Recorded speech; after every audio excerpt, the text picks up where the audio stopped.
Il y a de la place devant, il y a des livrets ici, il y a des places ici aussi. En fait, juste pour expliquer un petit peu rapidement ce qui va se passer et pourquoi on fait comme ça. En fait, vous vous rappelez de la série de messages qu'on a faite avant de reprendre Romain sur l'Église. Euh, on avait prévu de faire un message sur ce sujet à la fin de cette série, à la fin de cette série-là, mais on s'est rendu compte pour des raisons un peu plus logistiques de planning qu'on n'avait pas le temps, on n'avait pas la place pour ça. Et on s'est dit pourquoi pas adresser ce sujet pendant le dimanche de la forme. Et donc c'est pour ça que c'est moi qui fais plutôt que Joe, parce que j'avais déjà commencé à préparer le message ensemble. Et donc du coup, comme je n'ai pas les capacités mentales de notre frère Joseph, euh, je gère. Vous qui avez fait le cours de monde, vous avez peut-être vu que je gère assez mal le temps déjà. Et donc, plutôt que d'avoir, il va peut-être y avoir des moments où on discute en groupe, genre entre nous en table. Euh, il va sûrement y avoir beaucoup plus d'échanges libres entre nous, ok, avec tout le monde. Mais, hi. Mais bon, je vais expliquer aussi après pourquoi on a choisi ce sujet et pourquoi on l'adresse comme ça. Mais d'abord, avant de commencer à voir tout ça, petite question un peu quiz pour commencer. Je pense que ça va être plutôt rapide. Il y a deux positions classiques, entre guillemets, quand il s'agit du sujet des hommes et des femmes dans l'Église. Est-ce que quelqu'un peut me dire quelle est la première position égalitariste? Ça veut dire quoi? Allez. OK. Alors attendez.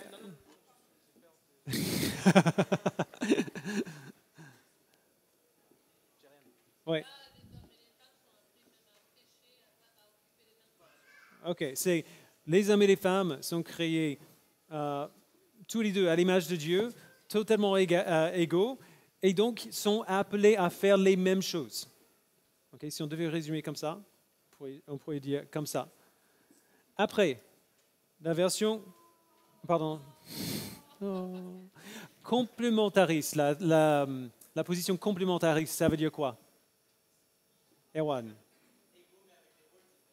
Égaux, mais avec des rôles différents. Donc, dans les deux positions, on est d'accord que les hommes et les femmes ont une valeur égale, sont tous deux créés à l'image de Dieu, ont une dignité égale, et ainsi de suite. Dans la position complémentariste, on affirme tout ça. Donc, on est tous d'accord, les deux positions sont d'accord à ce sujet. Dans la position complémentariste, on affirme ces choses, mais on dit quand même que Dieu nous a créés différemment et donc nous appelle à des choses distinctes. OK? Peut-être autre question. Quelle est notre position ici à l'Église Connexion? Complémentariste. Oui, on tient à une position complémentariste. Et on ne va pas pouvoir parler de tout cela aujourd'hui. Il y a deux domaines dans la Bible où on voit ces positions un peu articulées et appliquées. Et c'est le domaine de la famille, genre la famille chrétienne, et de l'Église. Alors, juste rapidement. You okay, babe? What's up? Pourquoi est-ce qu'on parle de ce sujet aujourd'hui? En fait, notre position n'est pas un secret.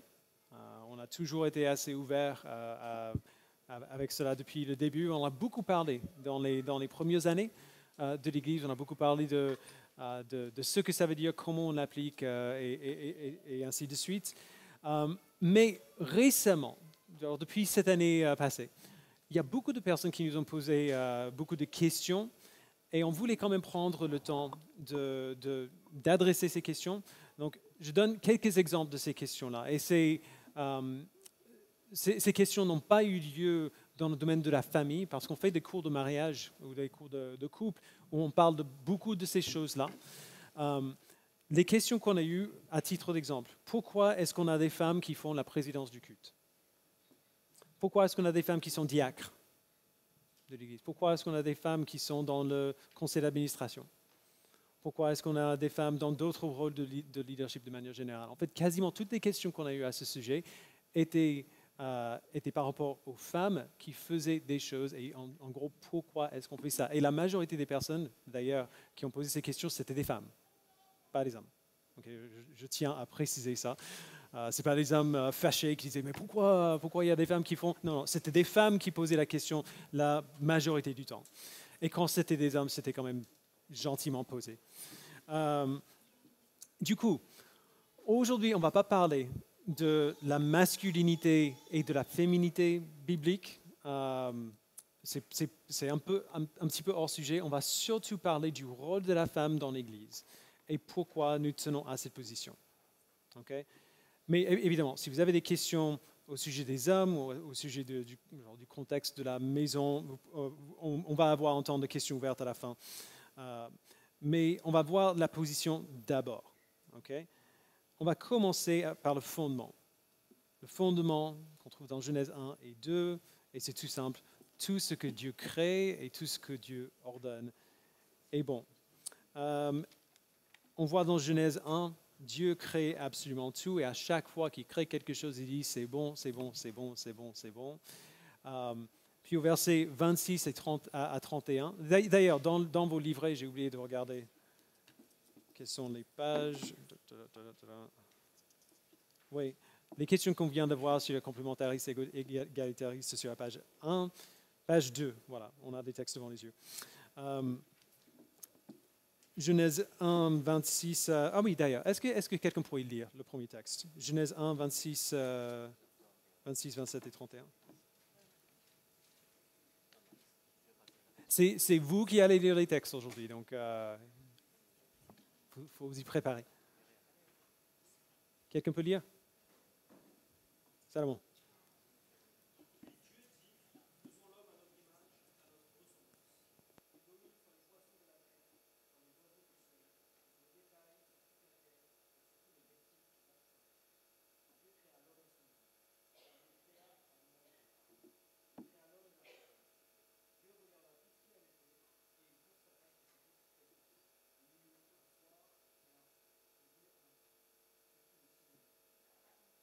OK.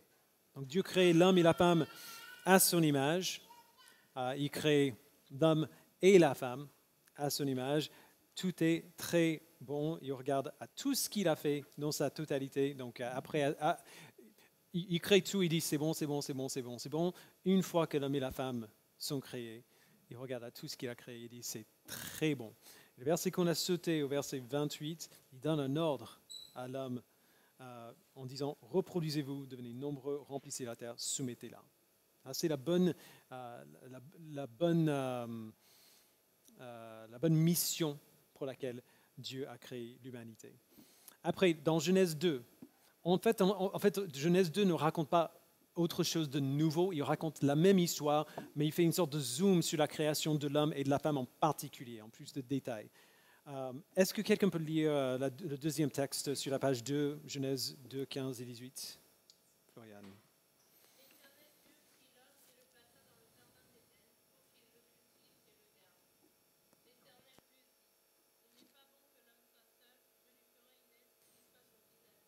Merci. Donc, il crée l'homme. Verset 15, il lui donne un rôle. Quel est le rôle que Dieu donne à l'homme?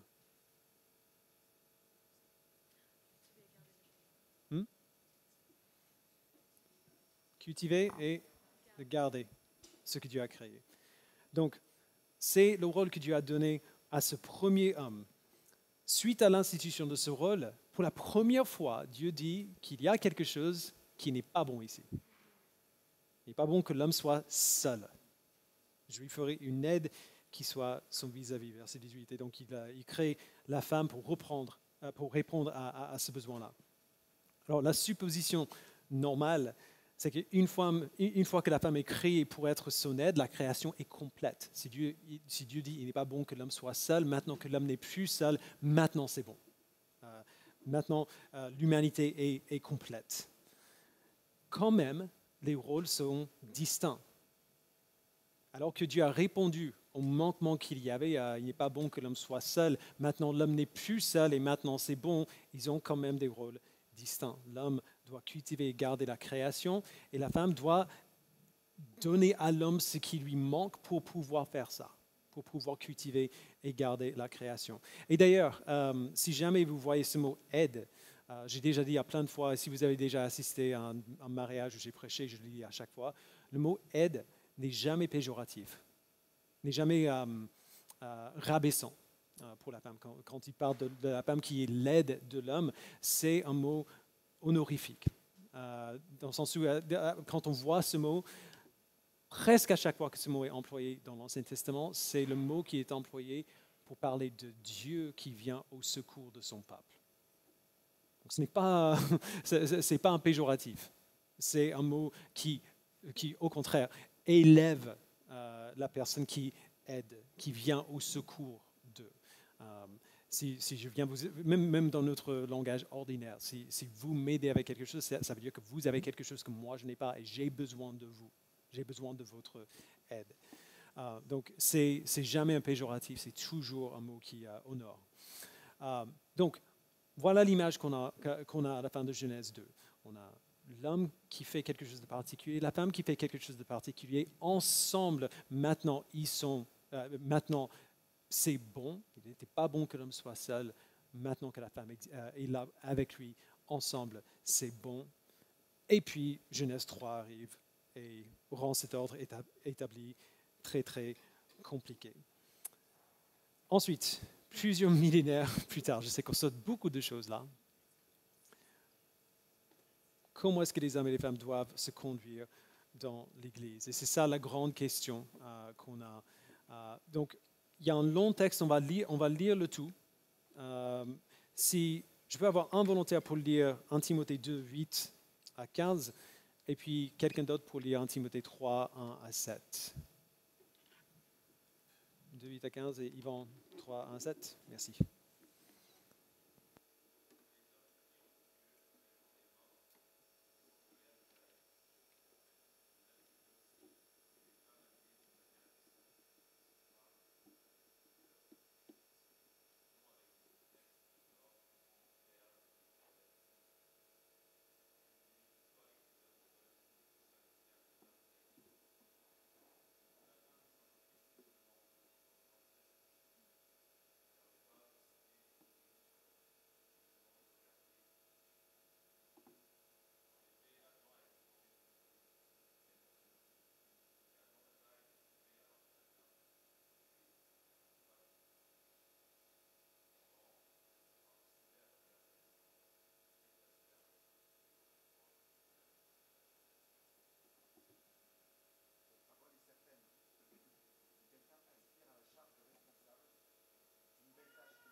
OK.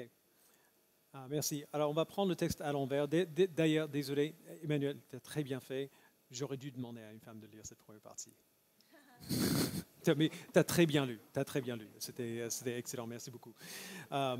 Mais ça, souvent, ça vient, genre ça, on entend ça différemment quand c'est une femme qui lit. Donc, bref. Je vais aller rapidement, on va le prendre à l'envers. Je vais aller rapidement sur la question de l'Ancien, dans 1 Timothée 3, 1 à 7. Et puis après ça, on va faire des petites pauses de 5 minutes pour que vous discutiez autour des tables des deux questions après. Mais très rapidement avant, je ne vais pas parler de toutes les qualifications dans l'Ancien.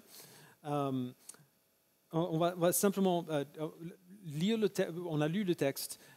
pour voir deux choses principalement.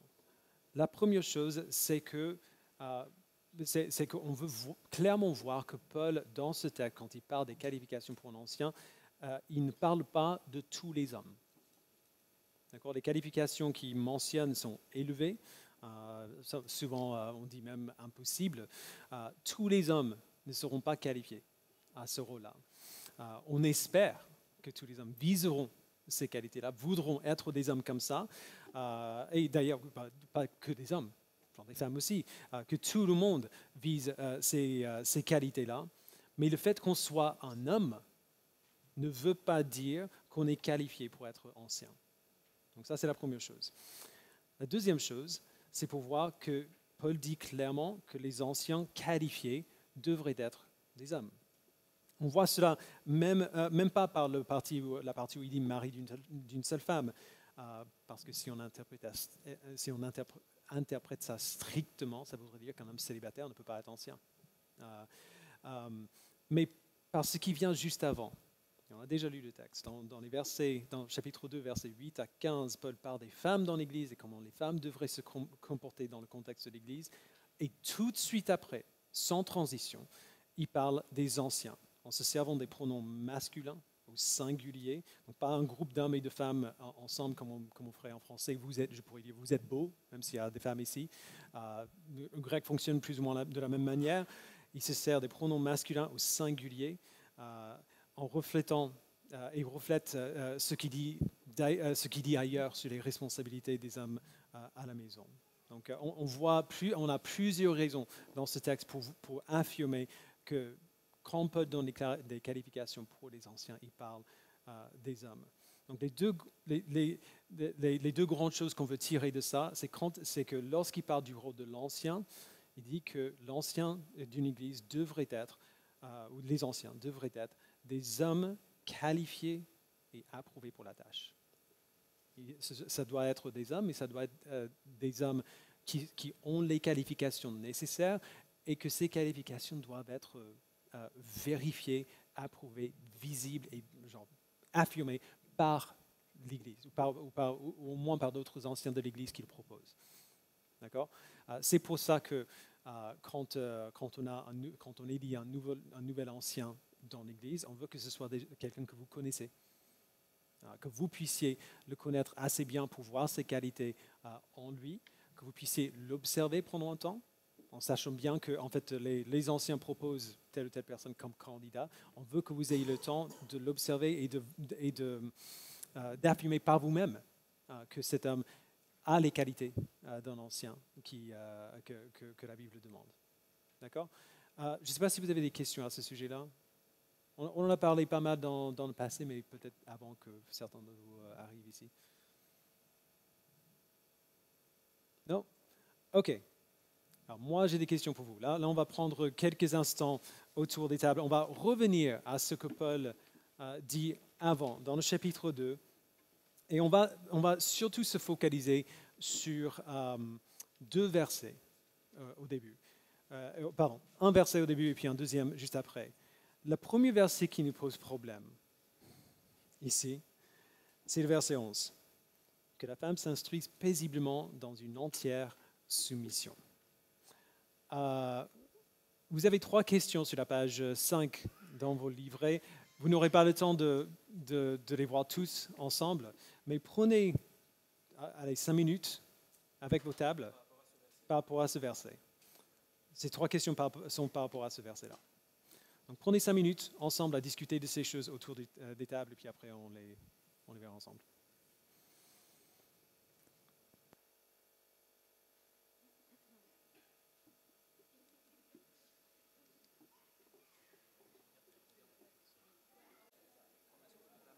OK.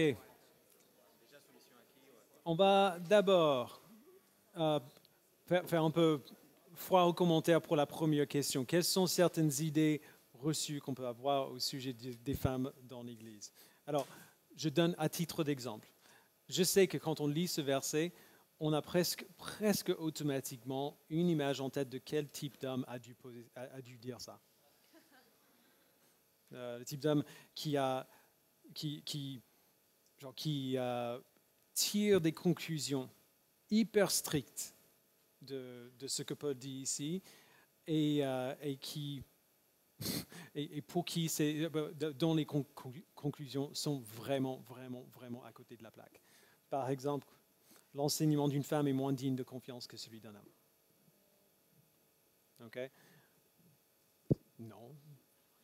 Proverbe 31, 26, la femme vertueuse, elle ouvre la bouche avec sagesse et un enseignement plein de bonté est sur sa langue. On peut le voir aussi dans n'importe quelle personne qui ne déteste pas les femmes le sait. C'est que l'enseignement d'un homme n'est pas d'office plus digne de confiance que celui d'une femme. Quelles sont d'autres possibilités d'idées reçues ou de fausses conclusions?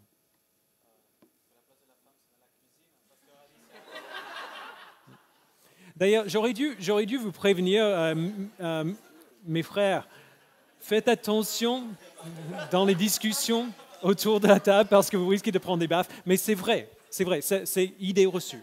Idée reçue. Oui, exactement. Disons que je disais que dans certains milieux, peut-être dans mon pays d'origine, la femme n'a aucun rôle. Il y a vraiment une distinction, une division vraiment spatiale hommes et femmes. Oui. Et les femmes n'ont aucun rôle dans l'Église, même pas rien. Oui, exactement.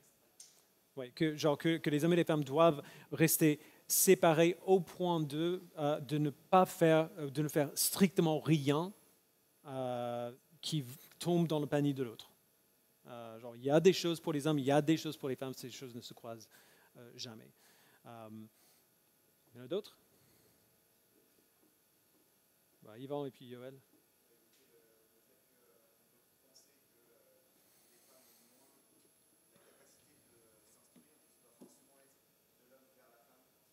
Oui. Oui. Mm-hmm. Qui était déjà énorme pour Paul de dire ça, que la femme s'instruise. C'est pas rien.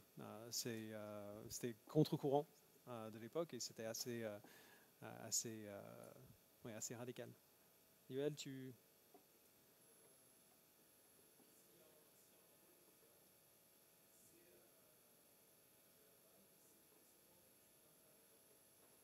OK. Mm-hmm. Rachel.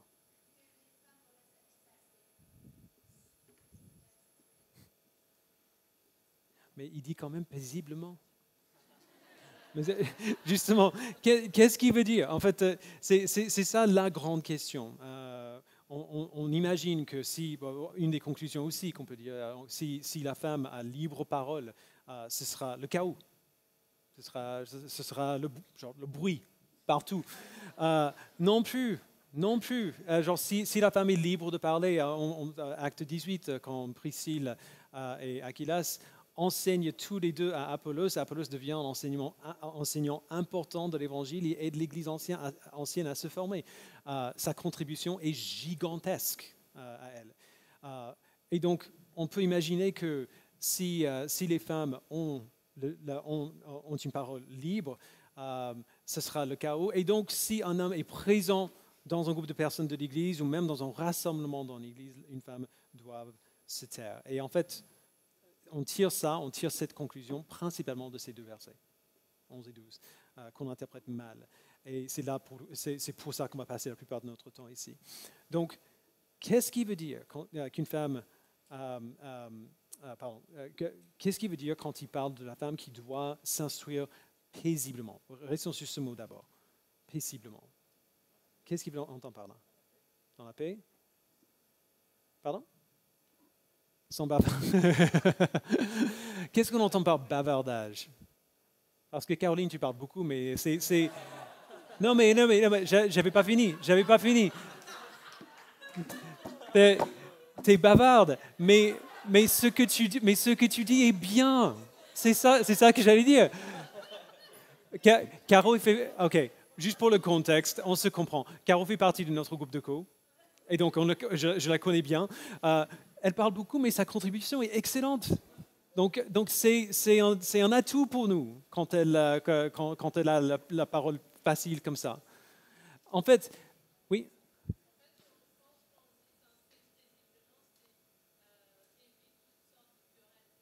OK. Ouais. Uh-huh. OK, tout à fait. Alors, du coup, pourquoi est-ce qu'on a un problème avec ce mot? C'est surtout, je pense, à cause de certaines traductions différentes. Je ne sais pas si quelqu'un a la colombe sous les yeux, la version de la colombe. Il ne dit pas que la femme s'instruise paisiblement, il dit que la femme s'instruise en silence. OK? Je ne pense pas que c'est cela qu'il veut dire. Je pense que c'est une des rares fois où la colombe rate la cible, je pense. Et je le pense à cause du verset 2 de ce chapitre, un peu plus tôt. Je le lis rapidement, verset 2 de 1 Timothée 2. J'encourage donc avant tout à faire des demandes, des prières, des supplications, des prières de reconnaissance pour tous les hommes, pour les rois et pour tous ceux qui exercent l'autorité, afin que nous puissions mener une vie paisible et tranquille, en toute piété et en tout respect. Le mot paisible dans le verset 2, c'est traduit comme ça dans la colombe, c'est exactement le même mot que dans le verset 11. Okay? Donc c'est bel et bien, ce n'est pas une question de silence, mais une question une vie bien ordonnée qui nourrit la paix, comme tu disais, Floriane. Donc on parle surtout d'une disposition générale.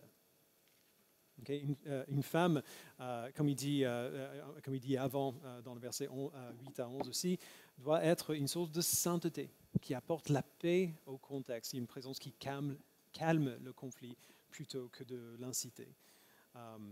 D'ailleurs, il dit, versets 8 à 10, il parle des bonnes œuvres dont la femme devrait se parer. Après, ce qui est encore plus difficile pour certains d'accepter, ou certains, pas tout le monde, que la femme s'instruise paisiblement dans une entière soumission. Alors, de quoi il parle ici? Qu'est-ce qu'on entend par le mot soumission? Arnaud? Pardon? OK. Accepter le leadership. Donc soumission aux anciens, déjà, donc à ceux qui dirigent l'Église. Est-ce qu'il y aurait un autre cadre? OK. À leur mari. Okay. Il parle de ça ailleurs. Éphésiens 5, 22 à 33. C'est le sujet. Et on a beaucoup parlé de ça dans le cours de couple, de ce que ça veut dire la soumission dans ce cas de figure-là. C'est surtout une question de respect et ce n'est pas l'obéissance aveugle ou l'obéissance à une autorité dominatrice. Okay, ça n'a rien à voir avec cela. Donc c'est surtout respect pour l'autorité que Dieu a placée dans l'Église. Donc ce n'est pas la soumission aux hommes. Okay, que ce soit bien clair. Si vous êtes une femme, vous n'êtes pas appelé à vous soumettre, pas de la même manière en tout cas, à tous les hommes. On est tous appelés à se soumettre les uns aux autres dans la crainte du Seigneur, et surtout dans le sens où on montre de la déférence aux autres, on place les besoins des autres au-dessus de nos propres besoins, on vient pour servir les autres et pas pour être servi. Ça c'est la disposition de tout le monde dans l'Église. La soumission dont il parle ici n'est pas l'obéissance, et n'est pas l'obéissance à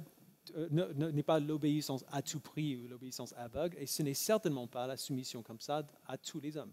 C'est la soumission aux anciens et la soumission à nos maris. Et c'est notable d'ailleurs que c'est la même conduite qu'on demanderait aux hommes.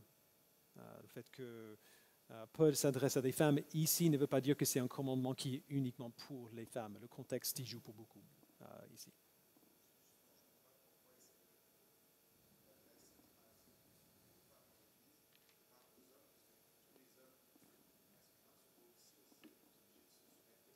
Mm-hmm.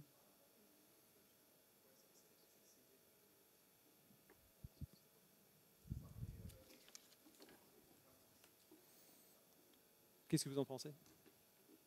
C'est une bonne question. Pardon? Le contexte. Ouais. Oui, bien sûr.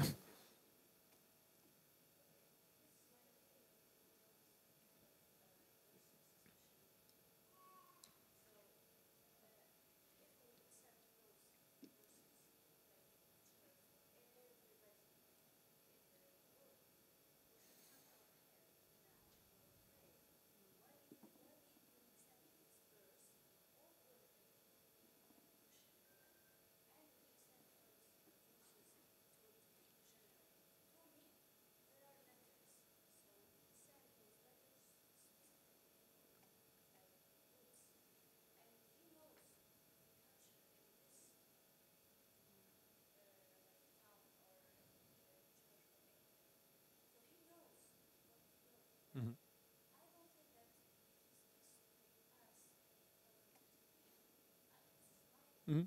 Est-ce que tout le monde a compris? Non? OK. Si on prend, si on essaie d'appliquer ces versets, pourquoi est-ce qu'on n'applique pas nécessairement là où Paul dit que la femme doit se couvrir la tête? Oui, c'est une bonne question. Genre, il parle à des personnes particulières, dans des contextes particuliers. Je suis d'accord avec toi. On va en venir un peu plus tard de pourquoi je pense que dans ce cas, c'est un peu différent. En fait, c'est notamment à cause de la fin du chapitre. Mais l'application de ce qu'on y voit va certainement varier selon le contexte et la culture. Mais par principe, je suis d'accord avec ce que tu as dit. Donc, pourquoi est-ce qu'il parle des femmes en particulier ici? Je pense que c'est notamment à cause du contexte. Parce que c'est de cela qu'il parle. Il parle des femmes, il parle aux femmes. Il parle à Timothée au sujet des femmes. Il va dire d'autres choses aux hommes après, mais pas dans ce passage. Oui?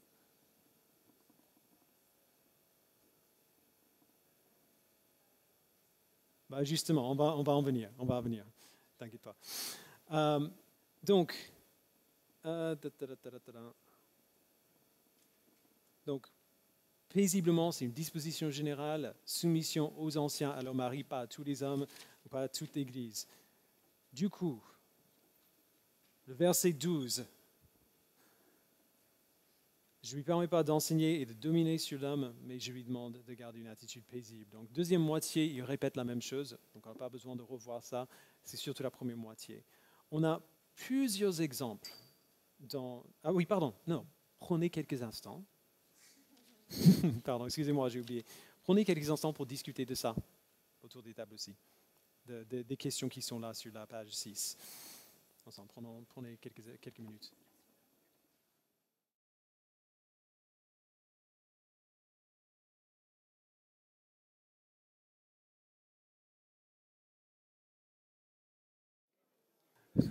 Ok, je pense que j'avais raison, parce que j'ai un petit peu entendu ce qui passait ici.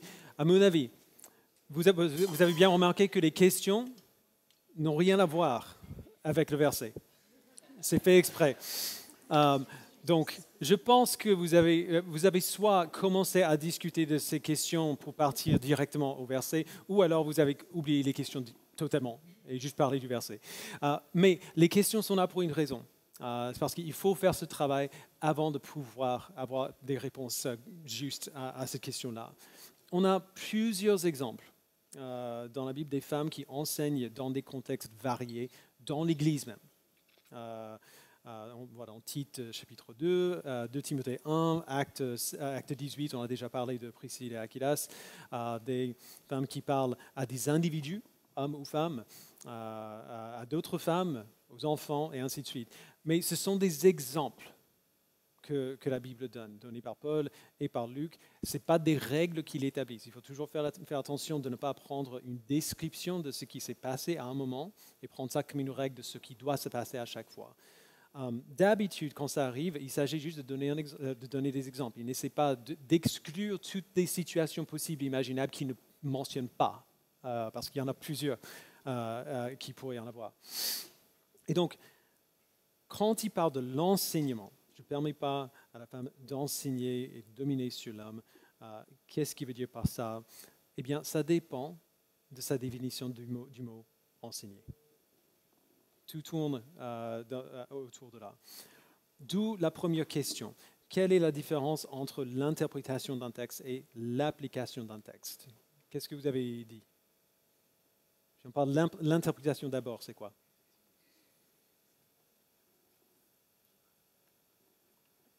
Interpréter, c'est dire ce qu'un texte veut dire, en fait. Quelle est la signification du texte? Exactement. Et l'application, c'est la mise en pratique. Ok. Donc, l'interprétation, c'est ce que le texte veut dire. Donc, c'est ce que le texte veut dire, c'est toujours le principe de base, qui régit notre conduite et qui est intemporel. Même on ne va pas aller en détail parce que ce n'est pas le sujet et on n'a pas le temps, mais même ce texte, pardon, j'ai raté ton prénom. Pardon? Manel? Manel. Alors, le texte que tu as mentionné tout à l'heure sur le voile, c'est un très bon exemple de ça. Il y a une raison pour laquelle il a dit ça, et cette raison est toujours de vigueur aujourd'hui, même si l'application ne le serait pas nécessairement. Donc l'interprétation, c'est le principe de base qui régit notre conduite et qui est intemporel, qui est tout le temps vrai.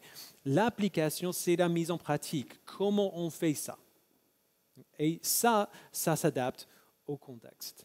On doit, et c'est là où je vais mettre toutes mes cartes sur la table ici, on doit quand même reconnaître une bonne part de subjectivité à l'œuvre ici, quand on parle de l'application. Okay? L'interprétation, on a un petit peu moins de jeu. L'application peut vraiment varier. Je vais tourner un petit peu autour du pot ici, mais le point est vraiment important. Je ne veux pas qu'on dise que je prends la voie facile en disant « ça dépend » de notre définition du mot enseigner. La Bible dit beaucoup de choses qui sont très, très claires et vraies pour tout le monde à tout moment. Des doctrines fondamentales de premier ordre. Jésus-Christ est le Fils de Dieu. Il est mort sur la croix pour nos péchés. Ces choses sont indiscutables. Si on n'est pas d'accord avec ça, on n'est pas des chrétiens. Okay? Ce sont des doctrines de premier ordre. Ces vérités ne sont pas interprétables, entre guillemets. On peut les rejeter, on peut les accepter, on doit les expliquer. Mais objectivement, on ne peut pas les prendre autrement que comme l'auteur les présente. Il y a beaucoup d'autres enseignements qui n'arrivent pas à ce même niveau d'objectivité, où on peut avoir un certain doute sur ce que ça veut dire. Ou alors sur comment on doit appliquer ça. Peut-être que l'explication est hyper claire, mais comment on fait, ça peut dépendre.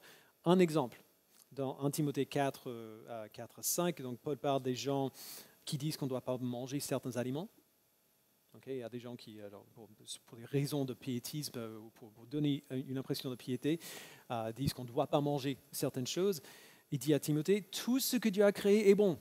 Et rien ne doit être rejeté pourvu qu'on le prenne dans une attitude de reconnaissance, car cela est rendu saint par la parole de Dieu et par la prière. Ok, très bien, tout ce que Dieu a créé est bon, on peut tout manger, on veut obéir à ça, on veut être libre là où Dieu dit qu'on est libre. Mais il y a des cas où on appliquera ça de manière particulière. Un autre exemple, 1 Corinthiens 8, versets 8 à 13. Est-ce que quelqu'un peut lire ce passage, 1 Corinthiens 8, 8 à 13.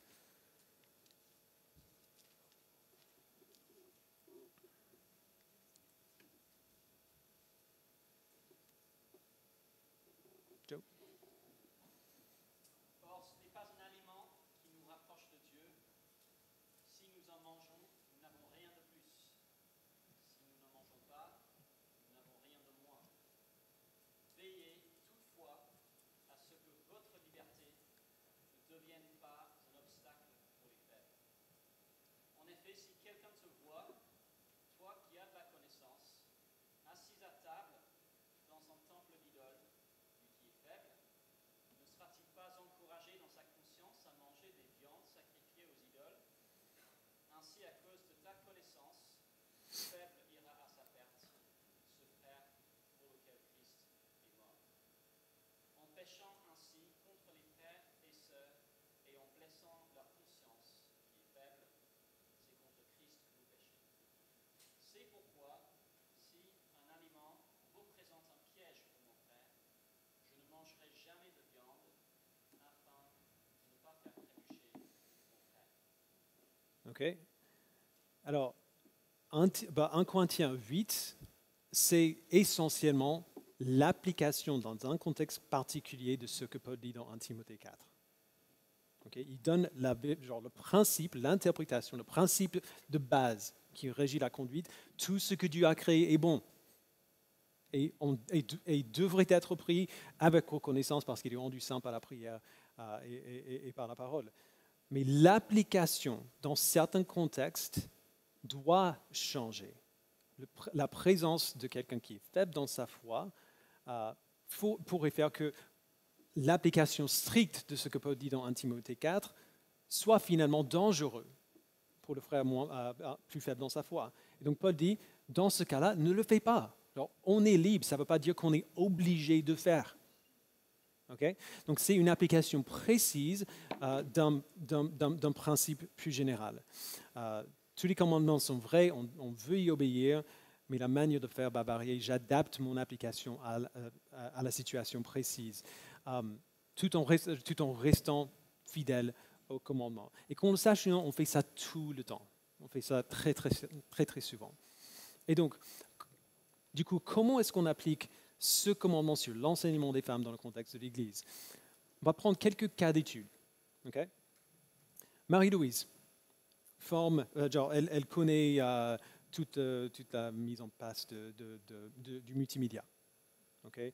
Le live stream le dimanche matin, les vidéos, les projections, diapos et tout ça. Elle sait faire toutes ces choses. Il y a un homme qui ne le sait pas, qui rejoint l'équipe multimédia. C'est Marie-Louise qui lui enseigne comment faire. Est-ce que ça va? Pourquoi? C'est dans l'Église. Pourquoi est-ce que c'est acceptable? Pardon?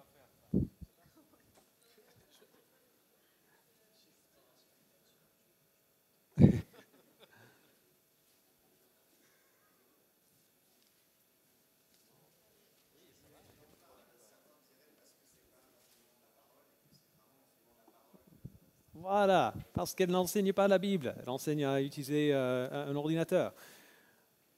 Alors, si c'est ça le critère, et c'est le critère, l'enseignement de la Bible, on va prendre un autre exemple. Okay?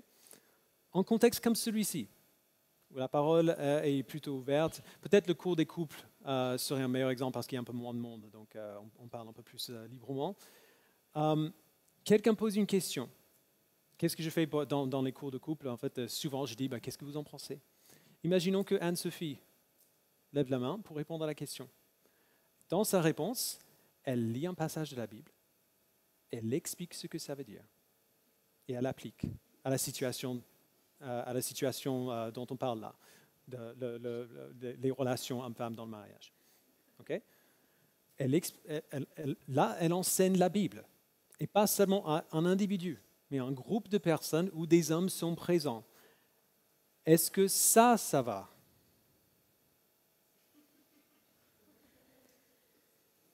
Oui.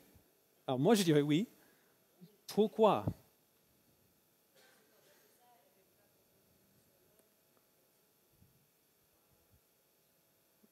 Exactement. Si on est littéraliste, on dirait peut-être que non. Moi, je dirais oui. Et merci Seigneur. Pour moi, personnellement, je pense que ça devrait être comme ça. Merci Seigneur pour l'expérience et la connaissance de nos sœurs en Christ. Alors, la question, pourquoi est-ce qu'on dirait oui à ça? Pourquoi est-ce que ça serait acceptable, même si, strictement parlant, c'est de l'enseignement de la Bible, dans un groupe mixte, dans le contexte de l'Église? Parce que personne dans cette discussion-là n'est dans la confusion au sujet de ce qui se passe vraiment. Personne, le contexte est clair. Ce qui se passe là est clair pour tout le monde. Personne n'imagine qu'elle est en train d'exercer une autorité sur les hommes dans le groupe. Et personne n'imagine qu'elle se rebelle contre l'autorité des anciens ou l'autorité de son mari en disant cela. Nous avons une compréhension commune que cette femme qui enseigne la Bible dans ce contexte-là fait bien, que c'est une bonne chose qu'elle fasse ça. Mais cette compréhension n'a pas toujours été commune. Dans une église à l'époque de Paul, si elle faisait ça, ça aurait été vu comme un manque de respect envers son mari. La norme culturelle, c'était que l'homme parle pour les deux. Ce n'est plus le cas aujourd'hui. Donc le contexte change l'application de comment on fait. C'est-à-dire ?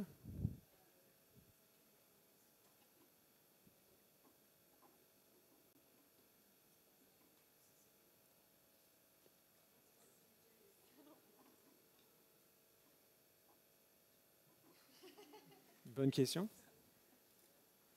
Qu'est-ce que vous direz? Hein? En fait, je n'ai pas très bien entendu. C'est pour ça que...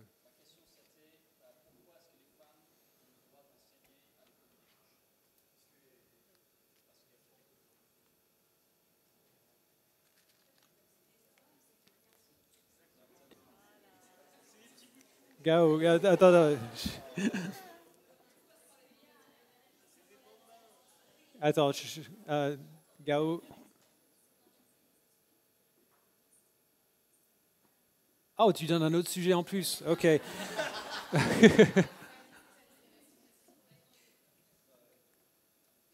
En fait, elle a dit, des femmes qui proposent des études bibliques mixtes, des femmes qui sont leaders de groupe de co, ou qui dirigent l'étude biblique dans un groupe de co.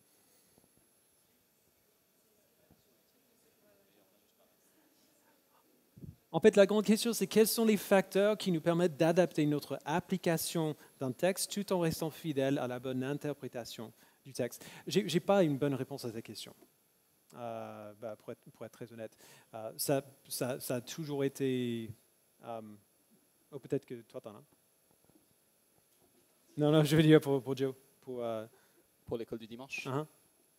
c'est des garçons et pas des hommes.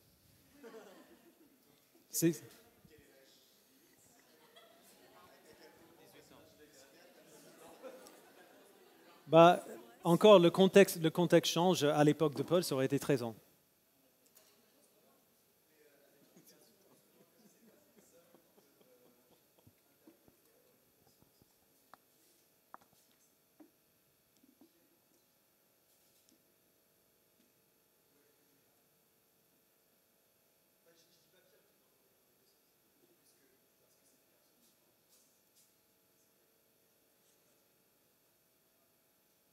En fait, une partie de ce qui régit ça, je pense, c'est aussi la responsabilité de la femme de bien instruire ses enfants.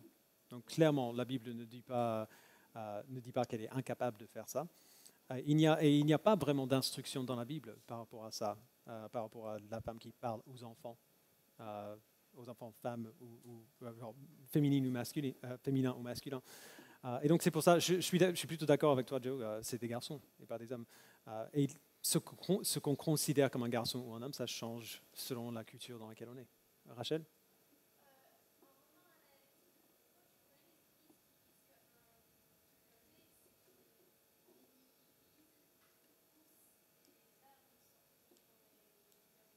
Mhm. Mhm.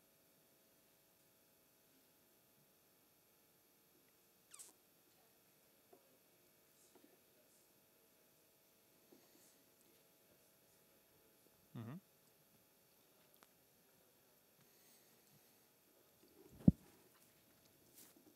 Mhm.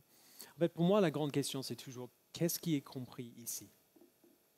Qu'est-ce qu'on comprend quand on va au groupe de co dans notre manière d'expliquer ce que c'est que le groupe de co, dans notre manière de mettre en pratique les études dans le groupe de co, qu'est-ce qu'on explique? Est-ce qu'on prend la scène quand on est en groupe de co?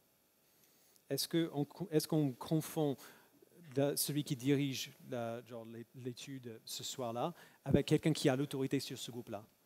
Non. Il n'y a personne qui va penser que puisque cette personne a dit ça, je dois lui obéir. Ou je dois me soumettre à elle comme aux anciens de l'Église. Le contexte est clair. Et d'ailleurs, ce sont ces choses-là, ce sont ces facteurs qui nous permettent d'adapter notre application d'un texte tout en restant fidèle à la bonne interprétation du texte. Le contexte historique, il joue pour beaucoup, et le contexte culturel. Donc la question à poser, c'est est-ce qu'on a de bonnes raisons pour croire que l'application doit être adaptée en dehors de nos préférences personnelles? Les instructions de Paul pour des sujets comme celui-ci, on peut voir aussi, par exemple, quand il parle des langues et de la prophétie dans 1 Corinthiens 12 et 14, sont souvent données pour préserver l'ordre dans l'Église, pour que les gens ne soient pas distraits par des sujets secondaires qui risquent de rater, qui risquent de rater des choses essentielles. Mais certaines choses vont distraire dans certaines cultures, dans certains pays, alors que dans d'autres, ce ne sera pas le cas.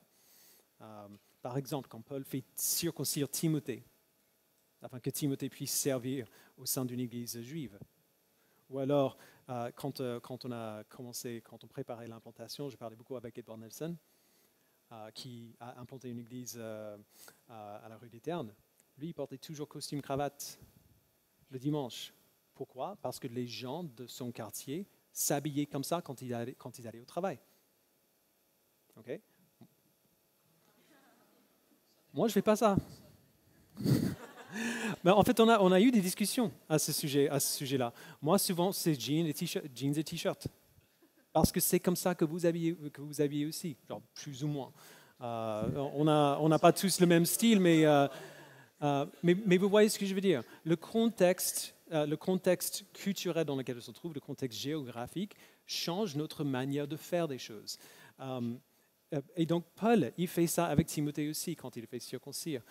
Il est prêt à céder un peu de territoire à la culture, au moins jusqu'à un certain point, pour que le message de l'Évangile reste central.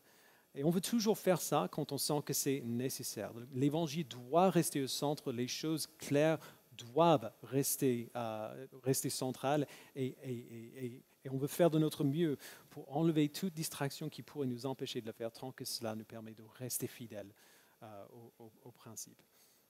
J'avais...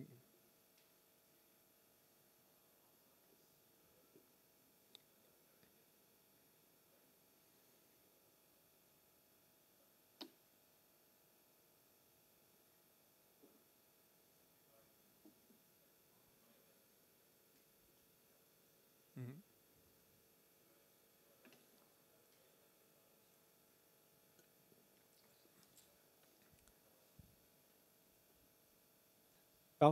Parce que, à cause de ce que Paul dit après, déjà. En fait, on aurait peut-être dû faire ça sur 3 fois, parce qu'il y a beaucoup de choses là. Il donne des instructions pour les femmes, après il donne la raison, et après il donne des instructions pour les anciens. Et les instructions pour les anciens se construisent sur ce qu'il a dit juste avant. Donc on a commencé par ça pour avoir le temps de l'affirmer, mais c'est vrai que c'est une bonne question. Je pense que la raison pour laquelle il fait ça, en fait, la raison pour laquelle on veut quand même rester assez strict pour les anciens et un peu moins pour l'application des femmes vient à cause de ce passage intermédiaire. Joe? Donc, tout le défi est de faire la part des choses entre les principes qui sont intemporels et les déclinaisons du principe qui peuvent varier selon la culture. Donc, il semble y avoir un principe intemporel qui concerne une forme de leadership masculin, entre autres au sein de l'Église. Maintenant, la déclinaison qu'on en fait pour les diverses formes d'activité, ça demande de réfléchir à notre contexte et à d'autres choses aussi. Il n'y a pas d'étude biblique, enfin l'expression étude biblique n'est pas dans la Bible. Donc animer une étude biblique, qu'est-ce que c'est? C'est animer une discussion. Dans quelle mesure ça implique une autorité? On peut en discuter. Donc faire la part des choses entre ce qui relève du principe et de la déclinaison, là est toute la question. Et pour ce qui est des anciens, là ça a l'air d'être clair, enfin, selon nous, qu'on parle d'un principe intemporel. En partie aussi à cause de... donc, il y a certaines choses qui sont juste tellement claires qu'il n'y a aucune autre manière de le comprendre. Et c'est pour ça qu'on peut avoir des dénominations qui ont des différences théologiques, mais qui sont quand même d'accord sur les points centraux, parce que les textes sont tellement clairs que c'est indiscutable. Après, il y a aussi des choses que nous pensons être très claires, non pas seulement à cause d'un texte. Genre, on dit pas ce qu'on dit à propos des anciens à cause de ce texte seulement. Ce n'est pas le seul endroit où on parle de ça. La répétition dans plusieurs endroits différents d'un même principe nous permet de mieux comprendre. En fait, on interprète des textes peu clairs à la lumière des textes qui sont clairs. Et quand on a une multiplication de textes qui parlent de la même chose et qui affirment les mêmes choses, la force de cette accumulation de textes clairs pèse quand même plus lourde. Alors que le texte de la femme pour enseigner, à ma connaissance, c'est le seul sur l'enseignement de la femme. C'est le seul qui en parle explicitement. En Corinthiens 14 aussi. Ouais. Mm-hmm.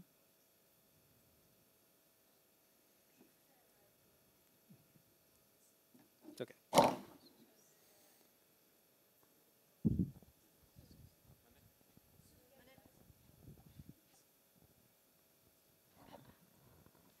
Juste, je voulais dire, sur quelle base we decide this verse, we take it as it is, or its context. Sur quelle base? OK. Did you get it? Yeah.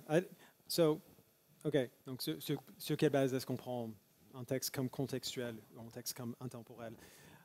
Je vais le faire aussi vite que possible, d'accord? Parce que je veux avoir un temps laisser le temps de questions ouvertes, mais on va voir ça juste après. On va finalement faire la partie fin. Le principe, donc si on a tous bien compris, je pense, le principe qu'on interprète comme étant le principe qui régit notre conduite dans l'Église, c'est que l'Église doit être dirigée par des hommes qualifiés et approuvés, pas par tous les hommes, pas parce qu'on est des hommes, mais parce qu'on est qualifié et approuvé. Après, l'application de cela, c'est que nous voulons rester fidèles au commandement clair à propos des anciens, tout en bénéficiant de la liberté que nous avons en Christ. Alors pourquoi? Parce qu'on aime nos sœurs en Christ et on a besoin d'elles. On en parlait tout à l'heure d'un exemple de pourquoi c'est une bonne chose qu'une femme puisse faire ce qu'elle fait dans un contexte qui est clair. Donc on veut tenir ferme pour que tout enseignement qui peut raisonnablement être confondu avec un enseignement d'autorité qui soit donné par un ancien ou par quelqu'un qui est en formation pour devenir ancien, comme la prédication de dimanche, tant que c'est possible. Mais si c'est possible, nous voulons donner l'occasion à des femmes de prendre la parole aussi parce qu'elles ont des connaissances que les hommes n'ont pas. On a besoin de savoir ce que nos sœurs ont appris, on a besoin de savoir ce que nos sœurs peuvent nous dire, on a besoin de nos sœurs qui nous reprennent.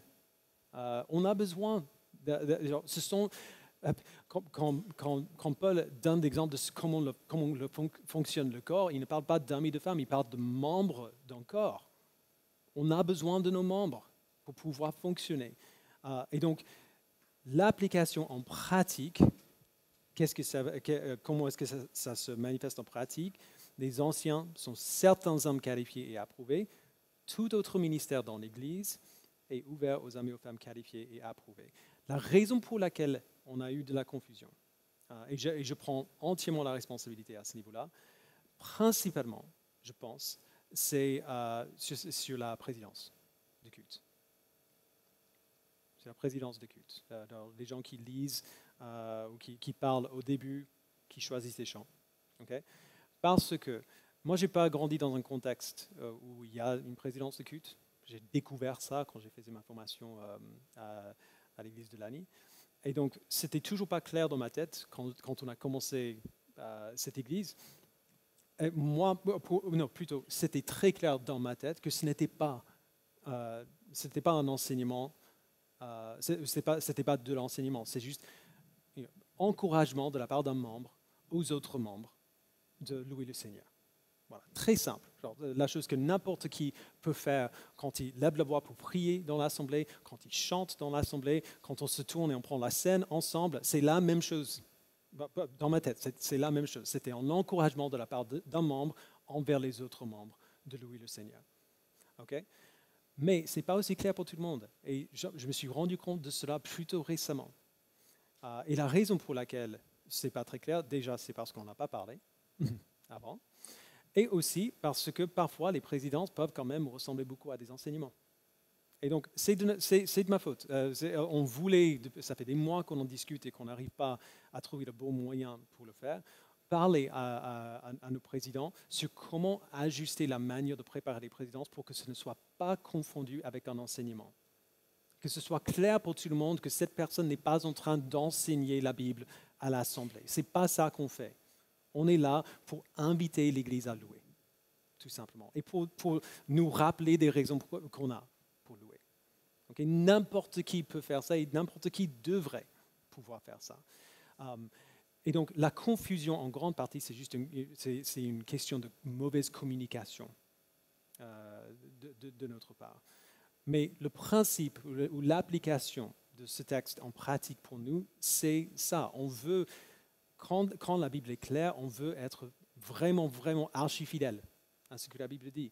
S'il y a un petit peu de place, en fait, on ne se rend pas toujours compte que la Bible est hyper stricte sur certaines choses, Mais pour beaucoup, beaucoup de domaines, elle nous donne énormément de liberté. Elle nous pose le principe et elle nous laisse à l'Église de décider comment on va faire ces choses-là. On veut profiter de cette liberté autant que nous pouvons.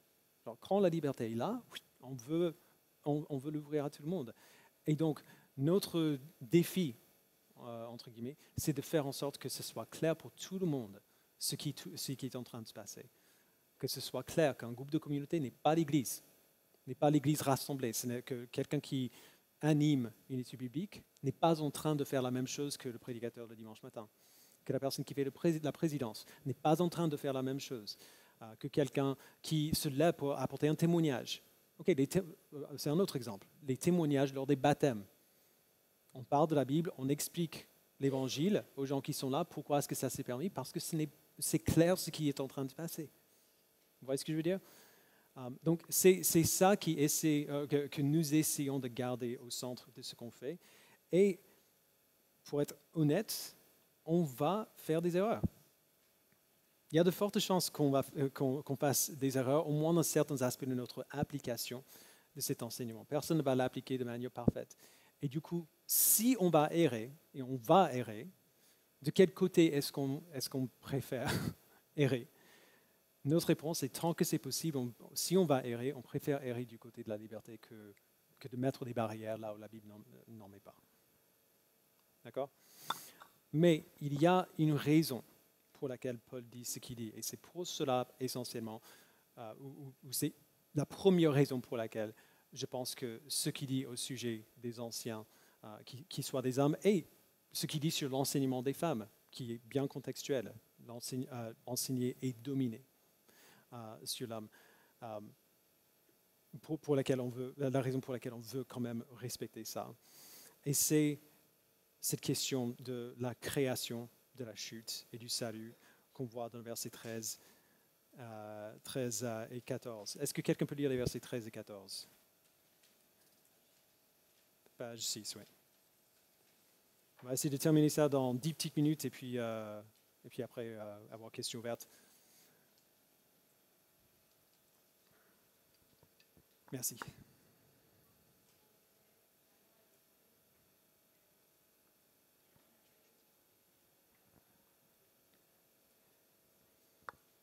OK.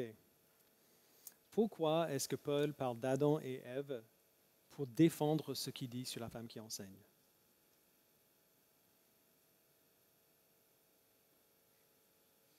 Oui. OK. La création originelle, c'était l'intention de Dieu. Et, il ancre ses propos dans l'intention de Dieu dès le départ. OK. Ces instructions, à la fois pour l'ordre dans l'Église et pour les anciens qu'on voit au chapitre 3, sont enracinés dans la création. Certains hommes qualifiés et approuvés devraient être des anciens, et les femmes doivent agir d'une certaine manière dans l'Église, tout comme les hommes, à cause de comment Dieu nous a créés et de ce qui s'est passé ensuite.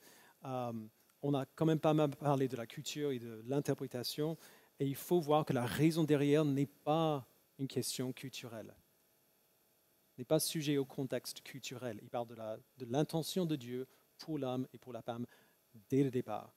Verset 13, en effet, Adam a été formé le premier, Ève ensuite. On voit dans Genèse 2 la création d'Adam, on l'a lu tout à l'heure. Genèse 2,15, l'Éternel Dieu prit l'homme et le plaça dans le jardin pour qu'il le cultive et qu'il le garde. Donc il avait une intention pour lui, quelque chose à faire. La création d'Ève ensuite, verset 18, il n'est pas bon que l'homme soit seul, je lui ferai une aide qui soit son vis-à-vis. Donc chacun avait sa responsabilité. Et d'ailleurs, on voit la même chose dans Éphésiens 5, quand il parle des rôles du mari et de la femme. Il fait la même chose dans ce texte. Il revient à Genèse 2 pour parler de pourquoi il dit ça. Ces rôles ne sont pas là uniquement comme un résultat du péché. Genèse 2, c'était avant que le péché arrive dans le monde. Donc, on a l'ordre de la création d'abord. Et ensuite, verset 14, Adam n'a pas été trompé alors que la femme trompée s'est rendue coupable d'une transgression. Question piège peut-être. Est-ce que les femmes sont plus susceptibles à se laisser tromper que les hommes? Attention mes frères. Bien sûr que non. Ok? N'importe qui connaît un homme et qui connaît une femme, genre il y a des femmes qui sont très susceptibles à se laisser tromper, il y a des hommes qui sont très susceptibles à se laisser tromper, mais c'est parce que c'est un homme ou c'est une femme que c'est comme ça. Alors pourquoi est-ce que Paul dit ça? Ou plutôt, s'il ne dit pas ça, qu'est-ce qu'il dit? Qu'est-ce qui s'est passé? Si on se rappelle de Genèse 3, on n'a pas le temps de lire tout le chapitre ensemble. Qu'est-ce qui s'est passé quand le serpent est venu les tenter Adam et Ève? Qui est-ce qu'il a tenté en premier? Ève, la femme. Il est venu, il a parlé à Ève, pas à Adam. Alors que Adam était là, il ne faisait rien, genre il était juste à côté. Satan est bien conscient de l'ordre que Dieu avait établi dans la création, de la responsabilité que Dieu avait donnée à l'homme et la responsabilité que Dieu avait donnée à la femme. C'est Adam qui était appelé à cultiver et à garder la création, y compris son épouse, à prendre soin d'elle, à la protéger, à veiller sur elle. Et dans son premier acte de tentation, Satan contourne cet ordre que Dieu avait établi dans la création. C'est ce que Paul veut dire quand il a dit que Adam n'a pas été trompé. Si il a été trompé, bien sûr, il a été trompé. Mais Satan ne s'est pas adressé à lui pour le tromper directement. Il s'est plutôt adressé à la femme d'Adam et l'a trompé. Il savait que c'était Adam qui avait la responsabilité de la création et de sa famille. Et donc, dans un acte de rébellion contre l'ordre que Dieu avait établi, Satan a contourné l'autorité d'Adam pour s'attaquer à la femme. Et c'est ça le but de ce que Paul dit. C'est une attaque contre l'ordre créationnel. À la racine du premier péché et de chaque péché qui est venu après, d'ailleurs, il y a le désir de corrompre le dessein que Dieu avait pour les êtres humains qu'il a créés. Il nous a créés pour fonctionner d'une certaine manière. Le péché cherche toujours ses propres désirs et sa propre gloire plutôt que Dieu et essaie de corrompre ses desseins. Alors du coup, la rédemption de Dieu en Jésus-Christ, c'est sa manière de ramener les êtres humains au dessein qu'il avait prévu pour eux. Et c'est pour ça que ces desseins, ces intentions de Dieu pour l'homme et pour la femme s'appliquent encore aujourd'hui.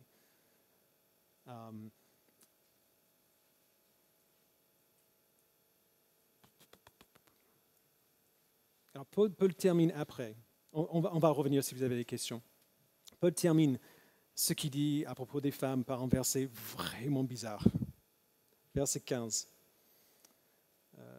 Attends, j'ai sauté les trucs. Ouais. Verset 15. Cependant, elle sera sauvée à travers sa descendance, donc littéralement à travers l'enfantement, si elle persévère avec simplicité dans la foi, l'amour et la progression dans la sainteté. C'est quand même bizarre, les commentateurs ne sont pas du tout d'accord sur ce que ça veut dire. Donc on est tous conscients que l'interprétation de ce texte n'est pas claire. C'est un texte qui est hyper difficile et c'est le seul endroit dans toute la Bible où on dit quelque chose de cette manière. L'explication qui m'a le plus convaincu, personnellement, vient de Henri Alfort dans son commentaire sur le Nouveau Testament grec. D'abord, il a noté qu'être sauvé à travers l'enfantement ne doit pas nécessairement signifier être sauvé par l'enfantement. Donc, descendance, littéralement, c'est enfantement, mais à travers, dans ce verset, ne veut pas nécessairement dire par. C'est évident si on connaît la Bible, parce qu'on sait qu'on est sauvé par grâce, par le moyen de la foi. On n'est pas sauvé par un acte externe comme accoucher d'un bébé. Ça n'a pas de sens. Alors, si on change les mots, juste pour voir comment ça fonctionne, je pourrais dire par exemple qu'un chrétien est rendu plus semblable à Christ à travers la souffrance. On voit ça dans les lettres de Pierre, par exemple. Le fait l'expérience de passer à travers la souffrance, c'est un outil d'entre les mains de Dieu pour rendre le chrétien saint. Donc, ce n'est pas la souffrance qui nous rend saints, c'est Dieu qui nous rend saints. La souffrance est plutôt l'épreuve par laquelle les chrétiens passent souvent pour devenir saints. C'est l'outil dont Dieu se sert pour faire cette œuvre en nous. Ça a plus de sens, surtout puisque Paul vient de parler d'Adam et Ève. Qu'est-ce qui s'est passé? Après qu'ils aient péché, Dieu a placé une malédiction, une punition sur l'homme et la femme. L'homme, le travail va être difficile. La terre va travailler contre toi maintenant. Pour la femme, l'accouchement va être douloureux. L'accouchement va être difficile. Alors, à mon avis, et il faut prendre ça pour ce que c'est mon avis. À mon avis, ce que Paul veut dire ici, ou ce qu'il fait, c'est qu'il se sert de l'enfantement comme un symbole de tout ce qui est devenu difficile pour les femmes après la chute. Et la même chose pourrait être appliquée aux hommes, mais il parle de la femme dans ce contexte particulier. Après le péché, la vie est devenue difficile pour tout le monde. L'enfantement pour les femmes est maintenant douloureux, les hommes sont maintenant dominateurs et abusifs, alors qu'ils devraient être des serviteurs sacrificiels. Ça, en plus des difficultés ordinaires que nous rencontrons tous à cause du péché. Et donc, la croissance dans la sainteté va être difficile à cause du péché qui a fait que l'enfantement soit douloureux, que l'accouchement soit douloureux. La croissance dans la sainteté va être un chemin dur. Mais peu importe à quel point ces épreuves sont dures, peu importe à quel point les épreuves particulières des femmes sont difficiles, la promesse de l'Évangile, c'est que vous serez sauvés à travers ces épreuves. Le fait de passer à travers ces épreuves ne va pas mettre en péril votre salut. Vous serez sauvés à travers ces épreuves si vous persévérez avec simplicité dans la foi, l'amour et la progression dans la sainteté. Alors pourquoi est-ce qu'il dit ça aux femmes en particulier ici? En partie parce que c'est le sujet dont il parlait avant. Et en partie, je pense aussi parce qu'il sait que c'est un renoncement difficile qu'il leur demande d'agir ainsi, entouré des hommes stupides que nous sommes. C'est un renoncement différent que celui qu'il demande aux hommes. Et il veut les encourager. Il veut les encourager. Que je sais que ça semble difficile, mais c'est une bonne chose. C'est une bonne chose. Ce que Dieu a prévu pour nous est une bonne chose. Il y a des épreuves que Dieu ordonne pour vous qui sont des résultats directs de la chute, mais la promesse, c'est que vous serez sauvés à travers ces épreuves. Dieu sera fidèle pour vous en faire sortir entière, saine et sauve, si vous lui faites confiance et vous l'aimez et vous poursuivez la sainteté à laquelle il vous appelle. Donc, il y a d'autres interprétations. C'est la seule qui a pu me convaincre. Parce que... Arnaud? Oui. Un commentaire que j'ai vu disait, il dit, elle sera sauvée à travers sa descendance. En fait, il parlait de la création, Ève qui a été séduite, mais qui sera sauvée à travers sa descendance. En gros, que c'était la promesse de Genèse 3. Sa descendance qui écrasera la tête du serpent. Donc, la femme a péché, mais elle sera sauvée à travers sa descendance, Jésus. Ouais. C'est une interprétation que j'ai vue. Je pourrais te retrouver. Oui, j'ai lu ça aussi. Je trouvais... en fait, le fait que le mot descendance n'est pas genre que littéralement c'est l'enfantement, genre c'est vraiment le verbe d'accouchement. C'est pour ça que je trouvais l'explication d'Alfort, mais c'est fort possible. C'est fort possible. Compléter pour dire que je partage ce qu'Arnaud vient de dire, parce qu'il parle d'Adam et Ève à partir du verset 14. Il dit, même à partir du verset 13, il dit en effet, Adam. Donc là, il est maintenant dans l'exemple et l'explication de pourquoi il dit cela.